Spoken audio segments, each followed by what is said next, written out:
Hello everyone. आज हम समझेंगे रिकर्सन को।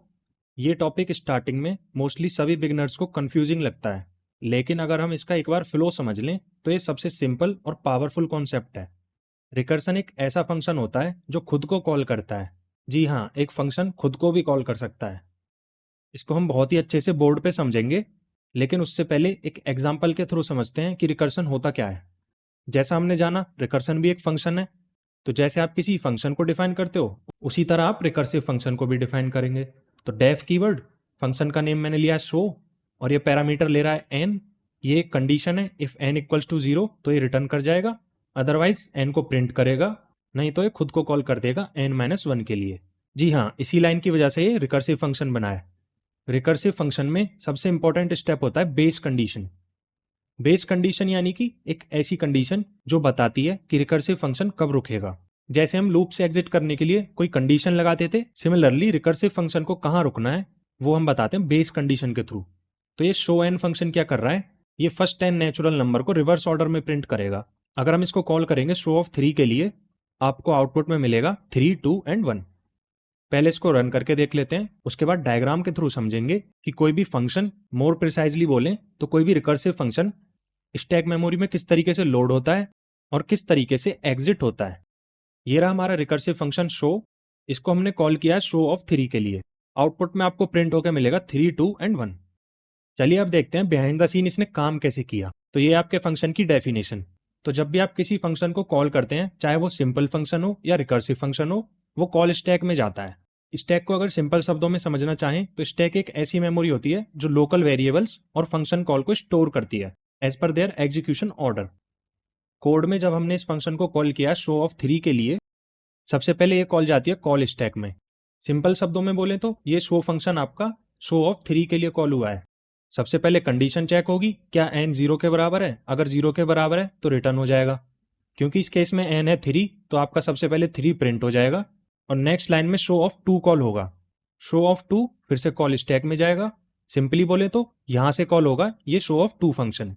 फिर से बेस कंडीशन चेक होगी, क्योंकि एन की वैल्यू 2 है तो एन प्रिंट हो जाएगा, यानी कि 2 प्रिंट हो जाएगा। तो 3 के बाद 2 मिलेगा आपको आउटपुट में। उसके बाद शो ऑफ 1 कॉल होगा, यानी कॉल स्टैक में जाएगा शो ऑफ 1। सिंपली बोले तो इस लाइन से आपका ये वाला फंक्शन कुछ इस तरीके से कॉल होगा शो ऑफ 1 के लिए। पहले बेस कंडीशन चेक होगी, क्या एन 0 के बराबर है। नहीं, क्योंकि एन 1 है तो प्रिंट हो जाएगा 1। उसके बाद प्रोग्राम का फ्लो नेक्स्ट लाइन पे जाएगा, तो शो ऑफ 0 कॉल होगा, यानी कि कॉल स्टैक में जाएगा शो ऑफ 0, और इस लाइन से ये फंक्शन कॉल हो जाएगा शो ऑफ 0। अब इस केस में क्योंकि एन 0 के बराबर है तो कंडीशन ट्रू है, तो ये फंक्शन रिटर्न मारेगा वहां पे जहां पे ये कॉल हुआ था। शो ऑफ 0 कॉल हुआ था इस लाइन पे, तो प्रोग्राम का फ्लो वापस से इस लाइन पे आ जाएगा। क्योंकि इस लाइन के बाद अब कोई इंस्ट्रक्शन है नहीं, तो शो ऑफ 1 फंक्शन भी यहां से रिटर्न करेगा, लेकिन कहां करेगा, जहां पे वो कॉल हुआ था। और वो कॉल कहां हुआ था, वो कॉल हुआ था इस लाइन पे, तो प्रोग्राम का फ्लो वापस से इस लाइन पे आ जाएगा। अब क्योंकि इस लाइन के बाद भी कोई इंस्ट्रक्शन नहीं है एग्जीक्यूट करने के लिए, तो शो ऑफ 2 फंक्शन भी रिटर्न कर देगा वहां पे जहां से वो कॉल हुआ था। और वो कहां कॉल हुआ था, वो कॉल हुआ था इस लाइन पे। तो ये फंक्शन वापस से रिटर्न कर जाएगा इधर। और एट द सेम टाइम जब ये फंक्शन रिटर्न कर रहे होंगे तो एक कॉल स्टैक में से भी वापस आते जाएंगे। अब शो ऑफ 3 फंक्शन में भी इस लाइन के बाद कोई इंस्ट्रक्शन है नहीं, तो ये फंक्शन भी रिटर्न कर देगा वहां पे जहां पे कॉल हुआ था। तो ये कहां कॉल हुआ था, ये कॉल हुआ हमारा इस लाइन पे, तो प्रोग्राम का फ्लो वापस से उस लाइन पे यानी कि एक तरीके से यहां आ जाएगा। और फंक्शन रिटर्न होने का मतलब होता है वो कॉल स्टैक में से बाहर आता है। तो सिंपली कुछ इस तरीके से आपका रिकर्सन वर्क करता है बिहाइंड द सीन्स।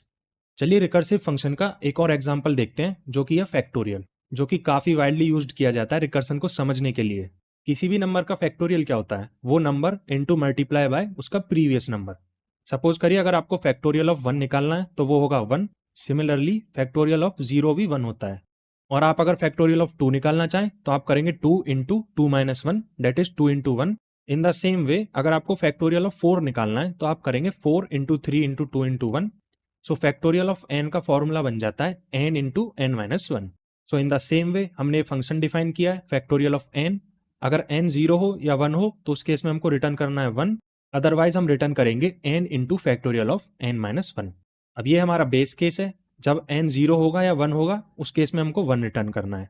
क्योंकि हमको इस फंक्शन का आउटपुट चाहिए तो यहाँ पे हमने इस फंक्शन को कॉल किया है प्रिंट फंक्शन के अंदर। अगर आप इसको रन करेंगे तो आपको आउटपुट में 120 मिलेगा, जो कि 5 का फैक्टोरियल होता है। तो thank you guys for watching this video. उम्मीद करता हूँ आपको ये एक्सप्लेनेशन पसंद आया होगा।